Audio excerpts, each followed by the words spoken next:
पुरुषोत्तम मास, तीसरा अध्याय। हे नारद जी, जो कुछ भगवान कृष्ण ने राजा युधिष्ठिर से कहा वही मैं तुमसे कहता हूँ। एक समय धर्मराज युधिष्ठिर जुए में दुर्योधन से सब कुछ हार गए, तो द्रौपदी के को बालों से पकड़कर दुष्ट दुशासन ने खींचा और वस्त्र भी पकड़कर खींचे, तो कृष्ण भगवान ने रक्षा की।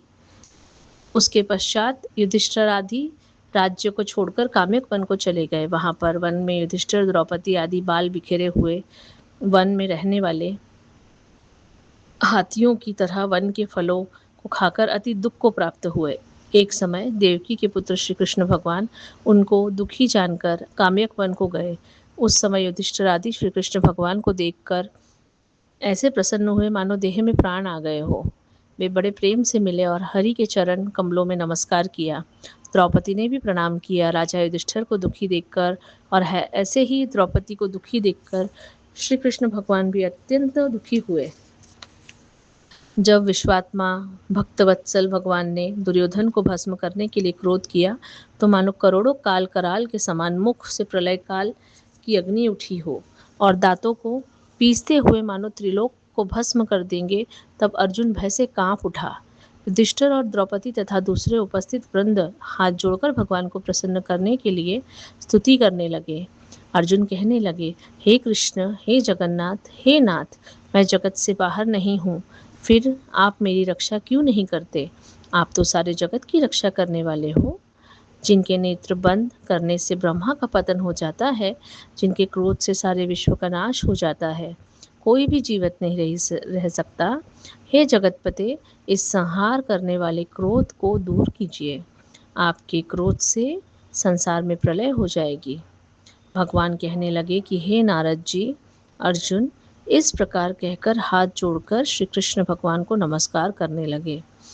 तब श्री कृष्ण भगवान अर्जुन के इस प्रकार स्तुति वचन सुनकर शीतल हो गए। फिर प्रेम से व्याकुल होकर युधिष्ठिर आदि श्री भगवान को बारंबार नमस्कार करने लगे। श्री नारायण कहने लगे कि हे नारद जी, इस प्रकार प्रेम से मग्न हो सिर झुकाकर हाथ जोड़ बारंबार भगवान कृष्ण को नमस्कार कर अर्जुन ने भगवान श्री कृष्ण से जो प्रश्न किया वह मैं तुमसे कहता हूँ। हरि भगवान यह सब सुनकर पांडवों के हितकारक वचन कहने लगे। कृष्ण कहने लगे, हे अर्जुन, मेरे वचनों को सुनो और आपने जो अपूर्व प्रश्न किया है, इस समय मैं उसका उत्तर देने को समर्थ नहीं।